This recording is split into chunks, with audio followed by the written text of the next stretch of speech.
What is going on, everybody? This is the Red Alert Podcast on the Red Alert Podcast page and Twitter, X, Joe Chap at Detroit Joe Chap, YouTube, JC Sports.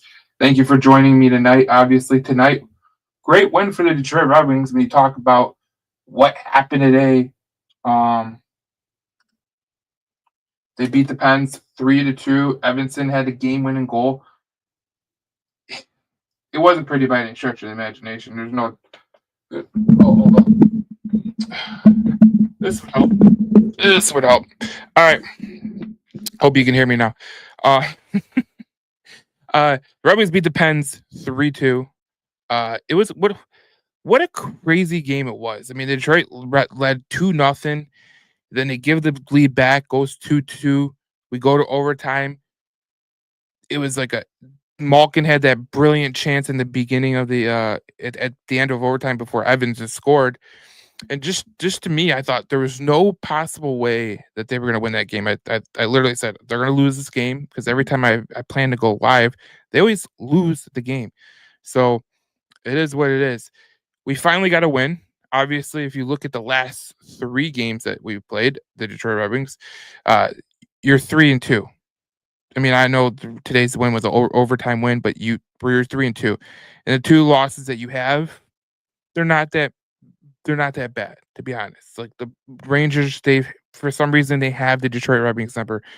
For some reason, the Toronto Maple Leafs have the Red Wings number, and I thought they played good in all those games. In all these 5 games, I thought Detroit's really starting to. Their defense is playing pretty well. I mean, when you have Justin Hall, that's one of your top plus minus guys. Evanson analytics, his numbers for his analytics, they have gone crazy. Sider's been great. We have some issues in the back end with Sherratt and obviously Petrie and everything, but this defense is doing a pretty good job when you think about it because, last time I talked to you guys, we were talking about uh, offensive zone time, even strength, all strength. So this is what it looks like now. So obviously on even strength, this is now, but this was before. This was even strength before. So they've gone a tick up in the offensive zone, and in all strength they're 38.6. So let's compare it to now. It's a pretty substantial difference. 39.6 for even strength and 40.7 for all strengths. If we go back to the all strengths, it was 38.6. So Detroit is getting better at their offensive zone time. And today's game was just another thing. Now I thought for a minute they fell back on their heels. They started playing they're not the way they started playing in the ways that kind of cost them games. When you watch this team at any stretch of the imagination, like every time they have trouble, it's because they kind of go into like protection mode, which I don't understand. But you saw what happened in the overtime when Evanson got on the rush. It turned into a goal. That's what they're going to have to need to do from here on out because right now they're just struggling to score goals. That's a main issue. I mean, when we think about this Detroit Red Wings team, we think about the offensive woes. We think about the offense is remaining a concern. When you're 30th in goals for, uh, it's not going to help. When your shots on goal are not are ridiculous, you're not going to have a good time. And obviously, when you look at this, just look at the players who are on the goals. Like Larkin has 9 goals. Where would they be without Dylan Larkin? Where would they be without Alex DeBrincat? Kopp has 5 goals. What you're not expecting is Tarasenko, Patrick Kane, and Lucas Raymond. They have 5 goals collectively. So when you look at this, you're going, okay, well, what's going to happen from here on out? But it can't get worse. It literally can't get worse offensively because you're looking at your 3 best players offensively, Kane, Tarasenko, and Raymond, and they have not came to play yet. And that's pretty promising because when we look at the standings, I mean, you got the Florida Panthers who are obviously at the top division, but you're 15 points, a couple wins, and you're right there at the 3rd or the 2nd position. So obviously, offense remains a concern. When you have your 3 best players combining for 5 goals, it's not any good. And so that needs to change, and I imagine it will. I imagine Patrick Kane, he obviously got on the board tonight. Today was his second goal. I can't imagine that Tarasenko stays as silent as he's been, and I can't imagine Raymond stays at one goal much longer either. It's been puzzling to see this offense be as bad as it has, because I know everyone wants to focus on the defense. They say the defense is the issue. The defense is the issue. The defense is the issue. Look, when you look at this defense, I mean, just look at the goaltending that you're getting from the goalies. Okay, they're top 10 in save percentage. Cam Talbot at 918 per save percentage. Cam Talbot at 9.926 percentage. And goals against 2.4 for Cam Talbot and 2.78 for Alex Lyon. And when you look at that, that's the main reason that you're really staying afloat right now. Like defensively, it's I know we always focus defensively, but offensively, it's been more of the issue. Offensively, it's been more of the issue of, can you score enough goals? Can you get enough shots on goal to really, you know, make it better?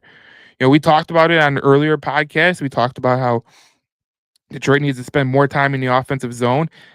They're getting better. They're spending more time in the offensive zone, as I just showed you in that graphic, where you look at the offensive zone and all strengths, they went up pretty much a point or two.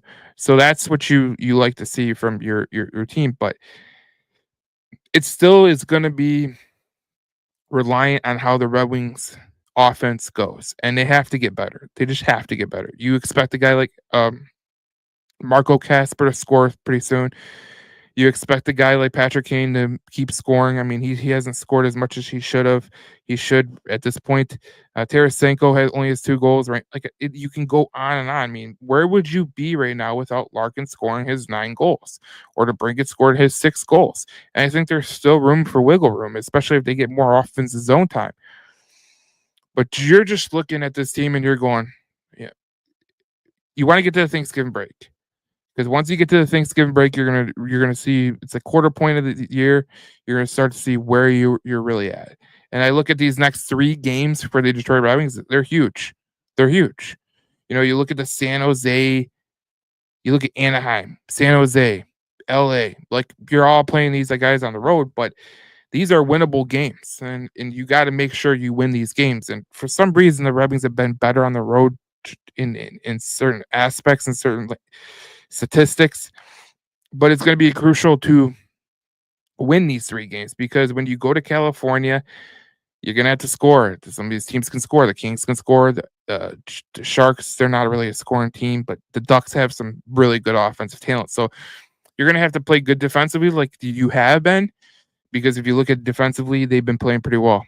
Like, I cannot even lie. The issue right now with the Detroit Red Wings is offense. And every time I watch this team, the past 5 games, I mean, I think last time I went live was before the Buffalo game. So that was a week ago.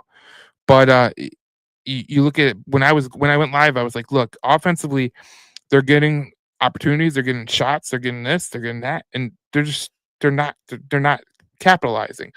And that's going to be the crucial thing with this team moving forward. So it'll be interesting with this team. Offense definitely remains a concern, though, and I'm interested to hear what you guys have to say in the comment section. We have a few comments. One from Brittany. She says, I just wish we didn't get so comfortable with the lead to a point where we just stop trying as hard. They don't just give up; they just get lazy. But I'm happy they held it to the end. I don't think it's laziness. What I do think that happens with the Detroit Red Wings is, and this is huge. I don't think it's laziness in terms of they just stop playing. I think it's more they try to protect the lead so much that they make little room for error, and they're not as aggressive as they should be. For a lot of the podcasts we talk about, I always say one of the reasons that the Red Wings have issues, especially offensively, is they're not aggressive enough. You remember remember going back to last year, in the last half of the year, remember how good Detroit was, how aggressive they were, especially when they were down. I mean, you don't want to be down, but they were aggressive in the point where they really didn't want to sit back and play in the defensive zone. I felt like they've been doing a hard transition over to being a team that's kind of went back to the pack, and that's something that you can't do. You just can't do. Um, Looking at the goals makes me sad because people scream to trade Larks. We aren't shit without a captain. No, this team would be nowhere without Dylan Larkin. Absolutely nowhere. You know, when you look at the goals, 9 goals he's scored, 9 goals. DeBrincat 6 goals, Andrew Kopp 5 goals. For all the people that want to talk about Alex Brinket, I mean not Alex Brinket, Dylan Larkin and Andrew Kopp, 2 players who are polarizing players in terms of the fan base seems to turn on them in parts and think that they're the issue and that's what's going to happen. They are not the issue. Alex Brinket has been obviously playing good, but you know Andrew Kopp and Dylan Larkin, they always get this little just people want to hate, hate, hate, hate, hate, hate, hate, and I don't really get it. You know, when you look at it, they are your top 2 offensive players, which you really don't want to see. Obviously, Andrew copying, you know, with 5 goals. I mean, just look at the bottom 4: Kane, Tarasenko, and Raymond. 5 goals between them. That can't stay that way, and I don't think it's gonna stay that way. But when you look at it, like we went back, last podcast we went back on it. And this was the defensive, you know, defensively, they're doing a damn good job. And they got better on shots and goal because they went down to 30th in shots on goal. So they're doing a pretty good job there. But you know, it's gonna be crucial, man. This is a crucial time for this Red Wings team, especially before the holiday. They got a few games here on the road. They come back, they play the Islanders, and they come back play, you know, the Islanders and the Flames, and it'll be interesting to see what happens. I think if they if they can get their offense back up, because I don't think the offense has been good enough, they're going to win some games, and I think everyone will be happy about that. But you have to just look at it like look at it over the last 5 games. I mean, Buffalo 2-1. You know, you scored pretty much 2 goals a game, maybe one and a half. But it's got to be better. Just got to be better. So you look at this, it can't get worse than it has been. I think the defense, you know, for all intents and purposes, people want to brag on the defense. They've been better than, you know, obviously the goaltending's been pretty damn good. Defensively, I mean, you got Justin Hall. If I pull it up right, you got Justin Hall, who is your top plus minus guy. Uh, Analytics say Evanson and Seider are doing a damn good job on the defensive side. So all that being said, it's a pretty good time for this Red Wings team. I think they really do have a chance to be. Um, I think going into, you know, after Thanksgiving and everything, that's the time where they can pretty much pull away. And if they do, it's going to be a good thing for them. But they have to continue to get chances offensively and continue the defensive pace that they're on. I mean, especially with these goalies, the way that they're playing, Alex Lyon and Cam Talbot, like we said, uh, you're in every game pretty much. You'll be in every game pretty much. So it's going to be interesting because you look at the standings and it's like you're not far away from, you know, a couple games, you know, winning a couple games in a row, and you're right back at the playoffs. You're right back in the top 3 or top 4. So it's just staying on focus, knowing what you have to do, and knowing that you can if you get your offense on par, if Tarasenko, Kane, and Raymond emerge as what we expect them to do, you're gonna be fine. I think this team is playing pretty good. Last 5 games in particular, like I watched the last 5 games. I thought the Toronto game, I thought they deserved a better fate in a way, but I thought they made too many defensive mistakes. The Rangers game, I thought that they played a really good game. I just felt like they could.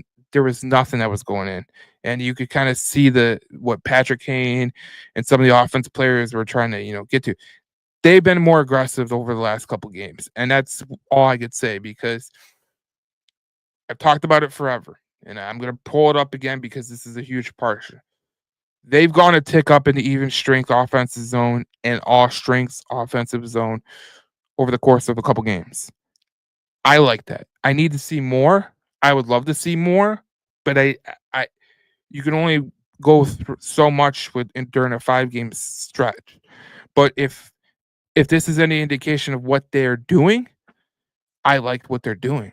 I can't say I don't, because if you look at just what it is and what it is, you have to love that they've gotten better offense and they've got more aggressive in the offensive zone on even strength and all strengths, and that's what it's going to be. So we go back to all strengths, 38.8. This is, if you look at all strengths right there, it went to 40.7. You look at even strength, it was 37.3.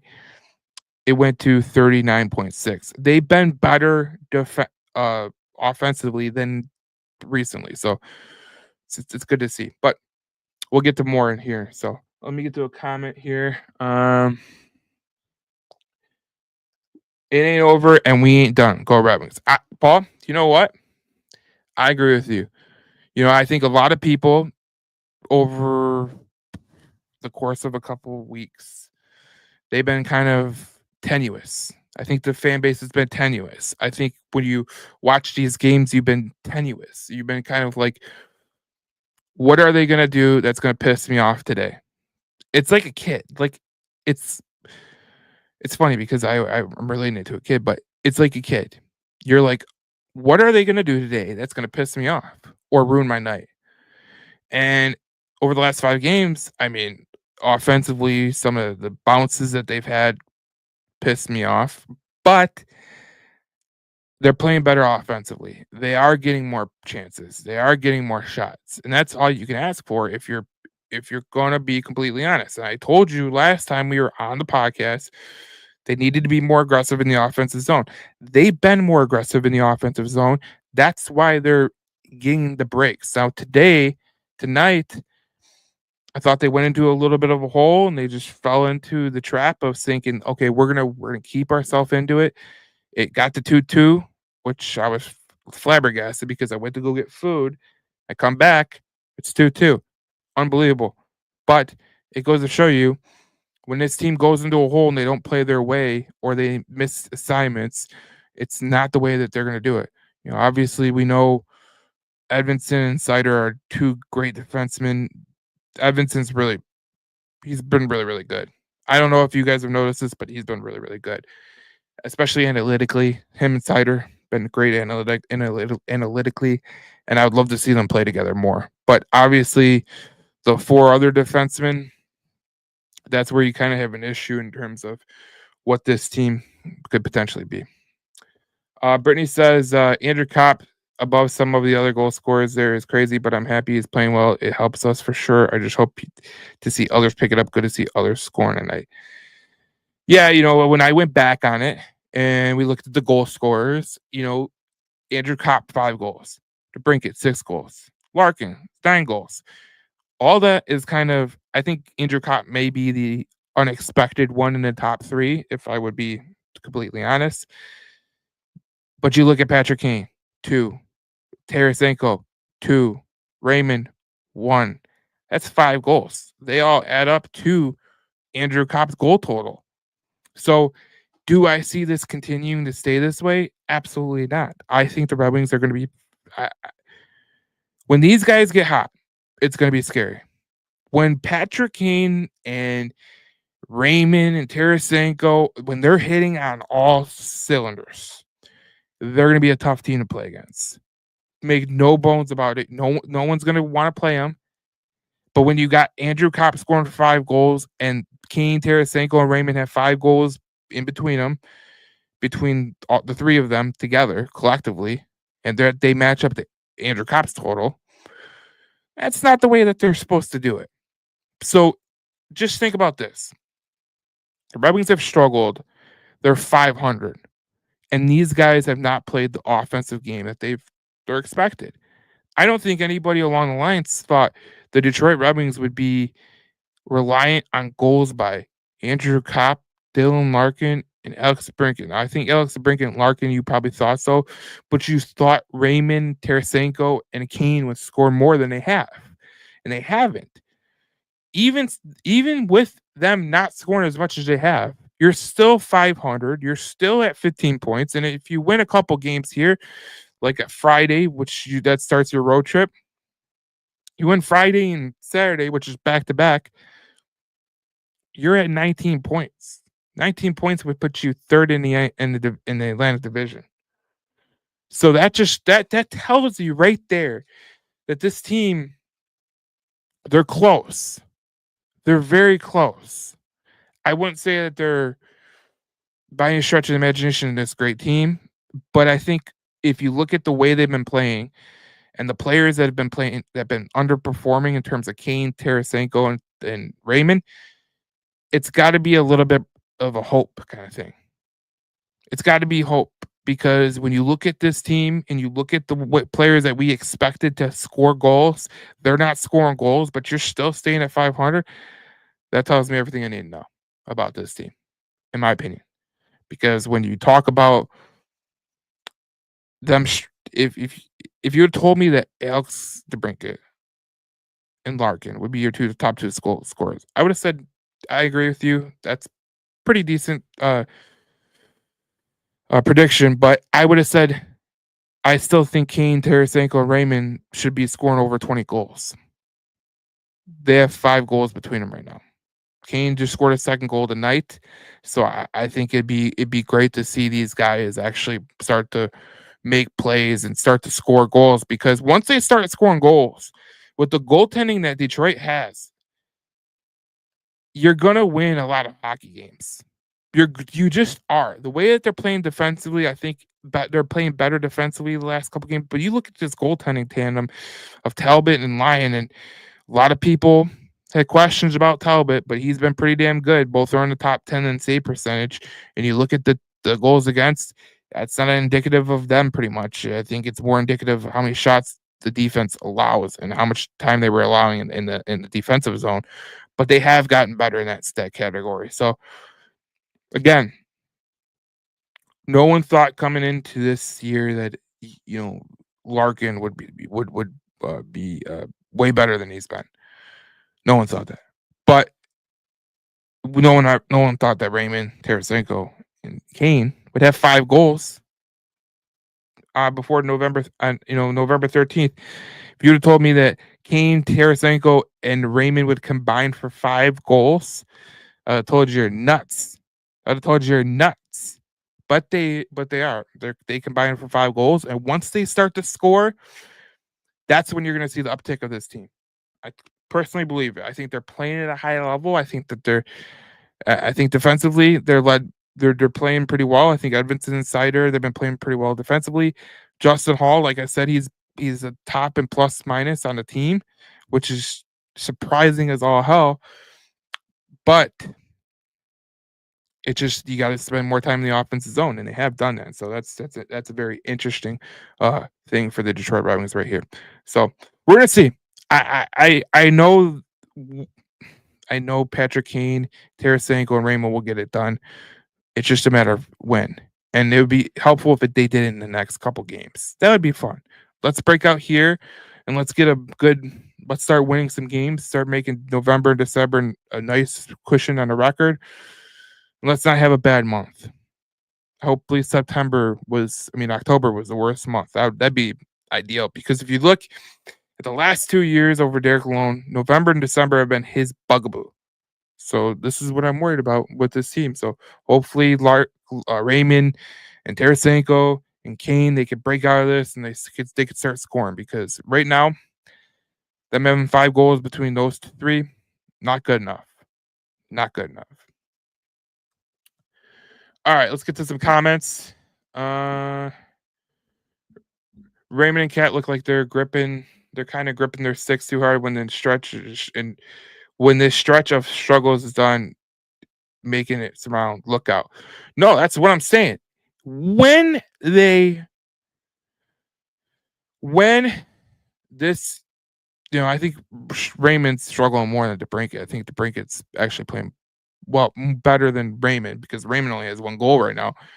But when they break out of this stretch, when they break out of the stretch where they're Tarasenko, Raymond, and Kane are not scoring, it's going to be deadly. They're going to start scoring at an enormous pace. I look at all those guys and I could say without a doubt that they could potentially be 30 goal scorers. I don't think anybody here would probably argue. There's the potential there to be 30 goal scorers, but you look at it right now. I mean, it's just not. It's it's uh it's not good enough. I'm gonna pull it up right here. Kane, Tarasenko. Look at them, 2 and 1, and then Kane had his second today, and those just aren't good enough. And if they could start to pull it out, be great. And where is Marco Kasper? He hasn't scored a goal on the season, and I would really like to see him pull out of it too. I mean, we can go down the list of players who are struggling right now. Like I'll pull it up right now. It's not a pretty list, but I do think Detroit's going to be all right because of it. Let me pull this up. Let me pull it up. Goals.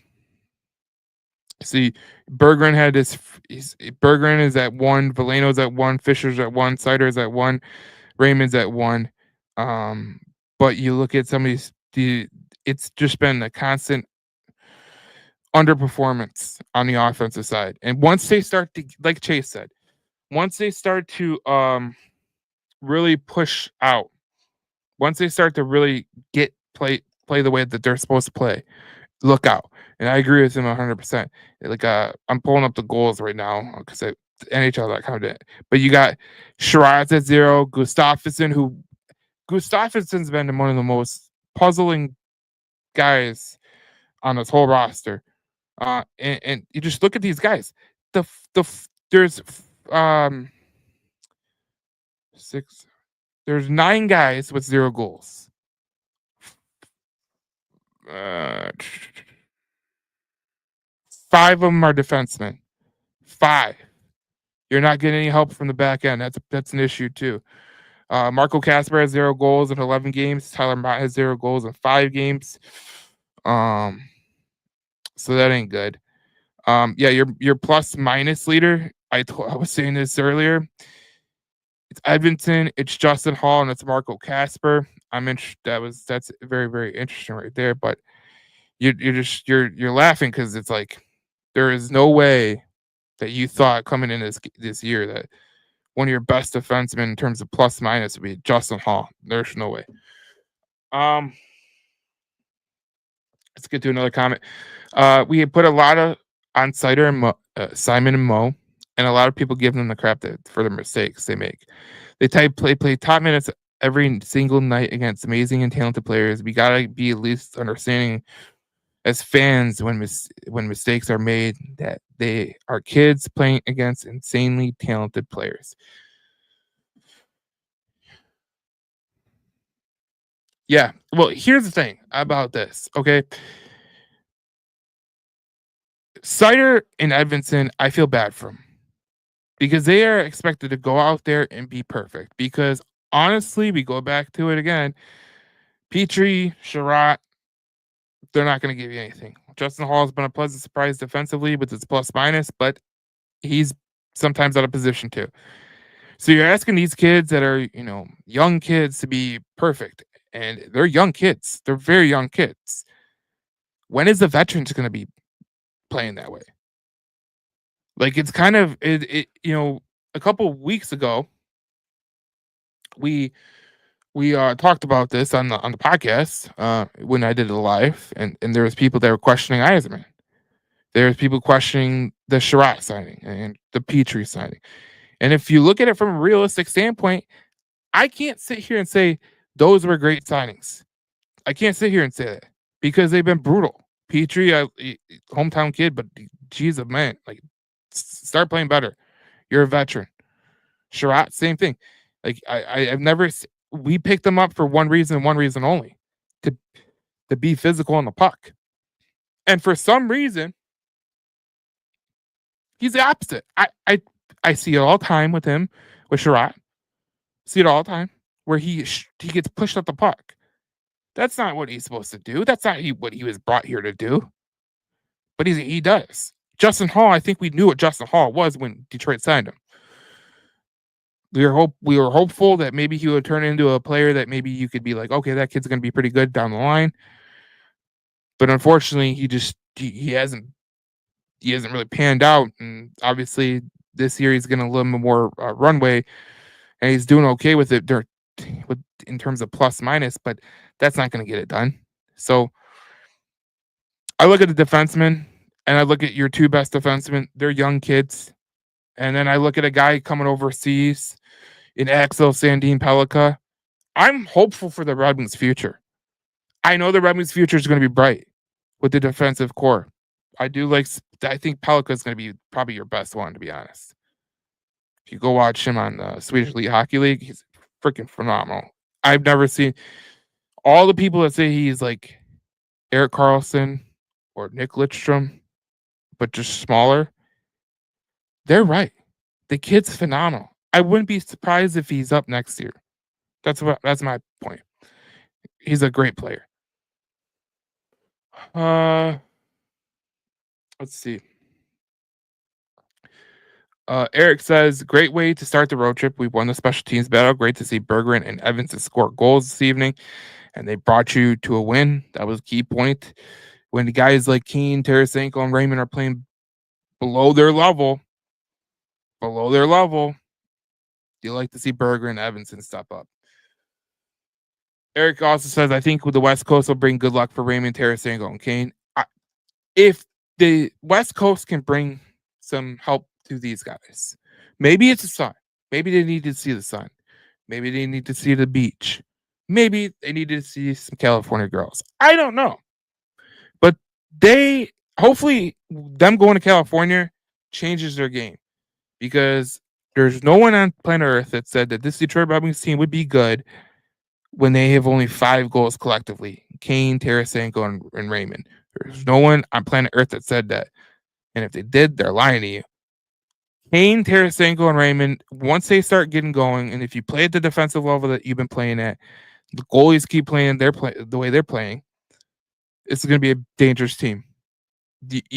I heard Anson Carter in the post game talk about this could be a Washington Capitals type team. I think they're better offensively. I would love to see who could potentially come up as a surprise during the season. Maybe a surprise call up. Maybe it's a Carter Mazur. Maybe it's maybe Marco Kasper gets on a heater and starts becoming the player that I think he can be. But until that happens, we're kind of waiting. And this offensive remains a concern. Is a true concern. I had Rass as a surprise player at the start of the season with 17 goals, 18 assists. I total hope gets going. I hope he gets going too, because right now, if you look at him, Rasmussen has 2 goals on the year, so that's not going to get it done. That just won't get it done. Let's see the comment section. Chase says, wouldn't mind seeing Elmer get a shot. Someone else brings size and toughness to the team. They lack toughness throughout the lineup. Chase hits on something. I think I was looking it up earlier, and I think I'll pull it up right now. But if you look at this team in the way that they play, and you look at the hits that they're given a game, I'm pulling it up right now. But this is 5-on-5. Oh, where is it? I'm pulling it up right now. But man, don't know why. But anyways, if they get tougher, yeah, they're going to be a lot better. But percentage of hits given, they have taken a league low, which is third in the league, 256 hits. They've given a league low, the 5th lowest hits given, at 226. You look at the top 5; these are the top 5 teams that are in lowest in hits given, and these are pretty good teams: Dallas Stars, the Carolina Hurricanes, the Edmonton Oilers, the Tampa Bay Lightning. Lightning have 195. They've taken 327, and the Devils are a team that Devils, Panthers, and Kings. They've taken the most hits. So we can expect a physical game with this road trip because the Kings are third highest in hits given. No, 10th highest. And then you got Anaheim's 26, and San Jose is where the hell is San Jose? I don't see him on here, which is weird. Oh, 6. So we're gonna play the two top 10 highest hitting teams in the NHL over this road trip. So your toughness will your comment, Chase, about their toughness, it's gonna come into question this week with the Sharks and the Kings, because the Sharks, they have the 6th most hits in the NHL. The Kings have the 10th most hits in the NHL.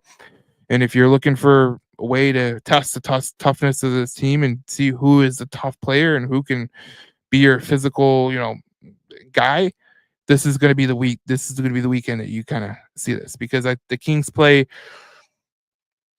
the Kings Saturday, and then they play the Sharks. I believe they play the Sharks Monday at 10:30. Yeah. So they play the Sharks at 10:30. They play the Kings at 8 o'clock on Saturday, and then they come home. They play New York, Boston. They go to New York again. Islanders, 2 games against Islanders, and they come home for the Calgary Flames. So it's going to be very, very interesting. Your test right there about they lack toughness, it's going to be proven or disapproved in the next couple games, because you play the Kings and the Sharks, and both of my top 10 in hits. It'll be interesting to see how that really plays out. But let's see what I was. Let's get to this. I think this is the most important one of the podcast. Obviously, we know defense has been decent. We went back on it and we talked about how they've spent less time in their defensive zone. If you look over the last couple games, I mean, this is, if you look at even strength in defensive zone, they're spending more time in the defensive zone, less time in the defensive zone.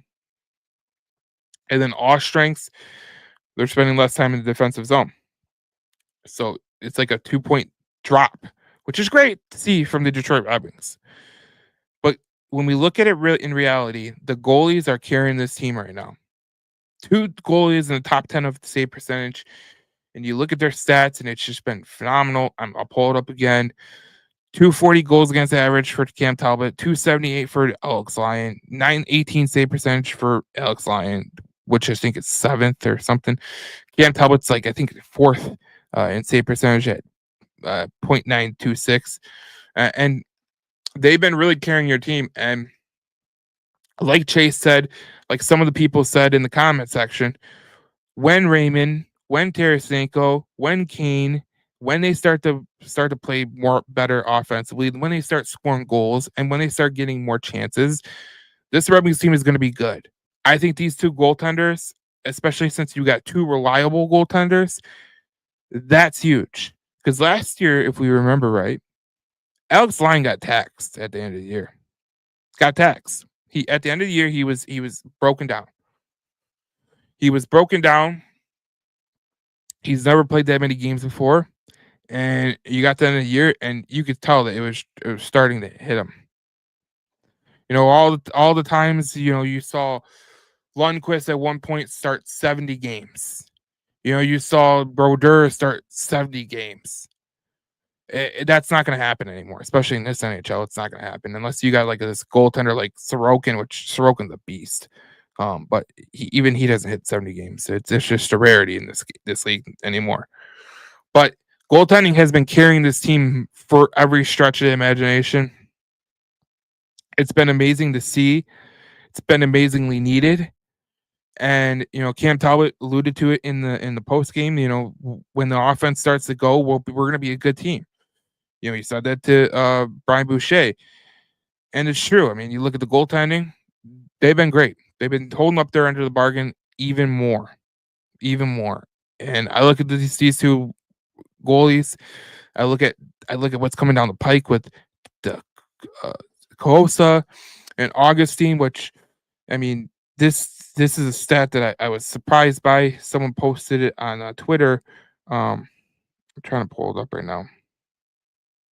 I don't have it on the slides, but I'm trying to pull it up. Oh, here it is. The Wings goalie prospects in the last 13 months. Sebastian Kosa, 0.93. He had 913 save percentage in 40 games played last year, and now 936 in 9 games played in the AHL. Trey Augustine, who is at Michigan State, 915 save percentage in 35 games, and now in 941 in 7 games played in the NCAA. It shows you where this team is going. The goaltending is great here right now with the Detroit Red Wings, but it's going to be good in the future. As long as they can stay afloat offensively, they're going to be a really good team. They're going to be a really, really good team. So it's goalie I'm not really worried about. I'm more worried about the offense, and if the offense can start to play better, this team's going to start to play better. And I think it's a indication of how good this goaltending team has been. This goaltending's been that they're one of the lowest in goals for, but they're a 500 team right now. I mean, that just tells you everything you need to know. And they're a few points out from third place. They win the back-to-back, they might be in third place by the end of the weekend next weekend, which would be phenomenal. But it just goes to show you that the goaltending has carried this team, and it's going to carry you in the future too. I mean, you look at these two top goaltenders that you got, Kosa, Augustine. They're proving that they could be legitimate players in this league, and it's going to be a lot of fun to watch over the course of the next couple months and see how their progression goes. Obviously, we know Trey Augustine at Michigan State. He's been playing really, really well. Even better than last year. I thought there was a lot of goals last year that he got. He let in some softies. Same with Kosa, and they're both turning the corner, and they're actually becoming good goaltenders. And you do wonder if we get to the middle of the year, and let's say there's an injury in that, Lyon or Talbot, take your pick. Do they bring Kosa up? That's literally what you could talk about right now. If Kosa continues the way he's playing, I don't see why not. I really don't. I think Husso, if he starts to play, maybe he could start becoming like a little trade bait kind of guy, and then maybe you could trade him for an offensive player. But we'll see. It's going to be very, very interesting for this team, especially in the next couple games, because I mean, goaltending can carry you a long way, but eventually you need the offense to really help you out. You really do. Let's talk about we talked about that. Yep. And okay. Let's talk about the big stretch that's coming here. This is a big stretch for the Detroit Red Wings. No doubt about it. You can't even say that it's not. It's a big road trip, California road trip, as we said earlier in the podcast. You're going to Anaheim, you're going to the LA Kings, and you're going to the San Jose Sharks. And I look at San Jose, and I look at this team. I look at these teams right here. None of them really scare me besides maybe the Kings. I mean, the Kings have been playing pretty damn good hockey. I mean, you look at them in the Pacific, they lead the Pacific. But the Ducks and the San Jose Sharks, they're bottom of the barrel. 5-9, 5-9-3 for the San Jose Sharks, 5-7-2 for the Anaheim Ducks. And you look at their team, they're not good teams. The goal differential for the San Jose Sharks is -20, -12 for the Anaheim Ducks. I mean, the Red Wings are -8 right now, but that's because I think they have more offensive power that they haven't showed. But you look at them and you look at San Jose and Anaheim, 3-4-1 at home for San Jose, 3-4 for Anaheim. In their last 10, San Jose has been a better team. They're 5-4-1. Anaheim's 3-6-1 tonight. Colorado's playing the LA Kings, who are at the top of their division. They've been 6-3-1. So the Kings game is going to be tough. you can win that game, you'll be in good straits. But you got to win the Anaheim game and you got to win that San Jose game. Big stretch coming up here because you look at you look at this. They have a shot to potentially be third, maybe fourth by the end of this weekend. By the end of Monday, they could be third or fourth. And that'd be a good spot to be in because we always talk about the quarter-way point. We always talk about the quarter-way point before Thanksgiving. And Detroit Red Wings play every Thanksgiving Eve. So you get to see where the Detroit Red Wings are realistically at, and you get to see what they're going to do moving forward. And I would love to see them in a playoff spot at that time. Because the last 2 years, they've struggled in November, they've struggled in December. And then you look back at those games that they had in those months, that's what cost them a playoff spot. So it's about coming out of November and December in a better spot because I feel like they do play better in January, February. They've played under Derek Lalonde, they played way better in January and February than they did in November and December by far. So this is a big stretch coming up here for the Detroit Red Wings. They have the players to do it offensively. If Kane, Tarasenko, and Raymond can get it together, and like Eric said, if this is the week that you want them to get it together, this is the week. So if you can put some goals together, maybe it gives them a little bit of confidence. Maybe it gives them a little bit of oomph in their step, and then you're like, okay, we're gonna move on. Then it propels them over the next couple of months, and they just start getting hot. Because I don't think anybody expected Kane to have 2 goals right now or Tarasenko to have 2 goals. And I don't think anybody expected Lucas Raymond to have 1 goal right now. Just don't. Even Stevie Y, I mean, as much as he's, he paid Lucas Raymond a pretty penny. And it'd be nice if Lucas Raymond could come out here and play pretty well here. So it'll be interesting. So this is a huge stretch for the Red Wings. I mean, obviously, going 3-2 over your last 5, pretty good. But if you can win 2 of the 3 here, you're in a better position. And this is all about making headway. Me and Cindy will be back in the podcast next week when we talk about this road trip, probably Wednesday, or Tuesday. But when we talk about this team, we're going to be talking about this road trip. How did it go?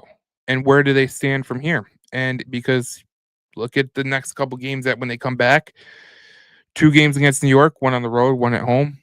Boston's in there, Calgary's in there. And, Calgary's been a damn good team. They're 8-6-3. No one really expected them to be 8-6-3.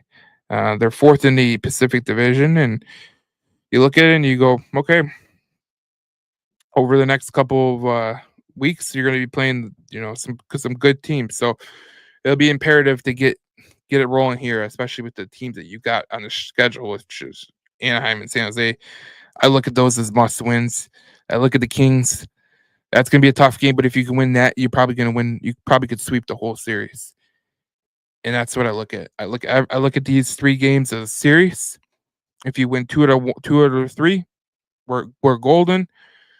If you win 1 out of 3, then you got to go to the next series where you play, New York twice and you can play Boston once. You're gonna have to win those games. That's just the way it goes. You're gonna have to win 2 out of 3 there, or even sweep it. That's how this league works, and it's so tight in the points right now that 1 losing streak by the Red Wings could really put them at the bottom of the division. 1 winning streak of 5 games could put them at the top of the division. That's how that's how close we're getting to this team pretty good. And you look at the whole NHL, it's the same thing for all the NHL, except if you're the Blue Jackets. If you're the Blue Jackets, you're kind of struggling. Same with Nashville. They have 12 points right now, which is they've been one of the most disappointing teams in hockey. Nashville Predators. If anybody told me at the beginning of the year that Nashville would be behind the Chicago Blackhawks to start this year, I would have told you you're nuts. But just keep winning. You win 3 out of 2 every 5 games.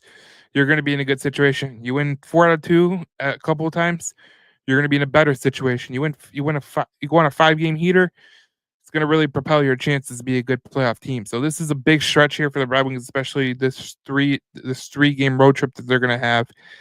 They come back, they play 2 games at home, 1 on the road against New York at the Islanders, and they come back and play the Calgary Flames, all before the quarterway point. And that's when we're going to really get to know this team.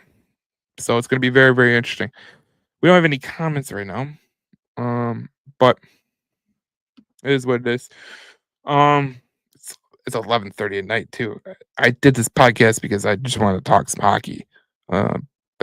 Obviously, I need to get a podcast out too, so it's another reason I did it. But this is a huge stretch for the Red Wings, no doubt about it. No doubt about it. So we go back to it. Red Wings beat the Pens tonight, 3-2. Edvinsson had the game-winning goal, which was just fantastic.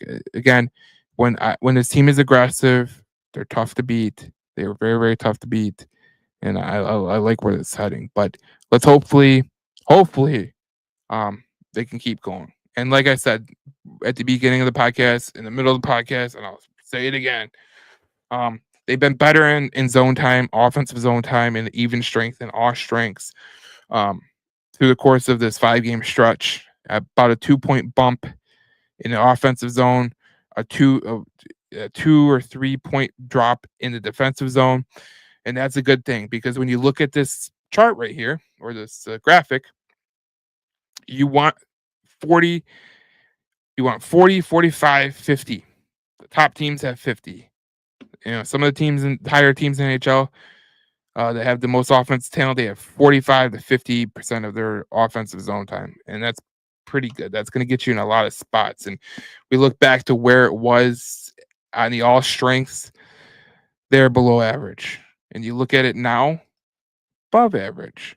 Now, even strength, they're a little bit below average, but that's a far cry from where they were, 37.3. So they went up a point there, 2 points there. So it's been very, very good for the Red Wings, and hopefully they can just keep this up, because tonight's game was a very good indication of what the Red Wings are. And it was a very good indication of what this Red Wings streak has been, the 5-game stretch they've had, where they played good in 3 of those games. I thought they should have won. I thought they should have won the New York game. I thought there wasn't a lot of bounces that went their way. Maple Leafs game, it got away from them really quick. But beating Buffalo, beating Chicago, beating the Pens, especially the way the Pens lost the last game, it's a very, very good sign for the Red Wings. And I don't even think they're playing their best hockey right now. I think the goalies are, but offensively they're not. They're not. Kane, Tarasenko, and Raymond, they're still struggling. So once this team gets on a heater offensively, they're going to be tough to stop. So it's going to be very, very interesting to see what happens with this Detroit Red Wings team going down the stretch.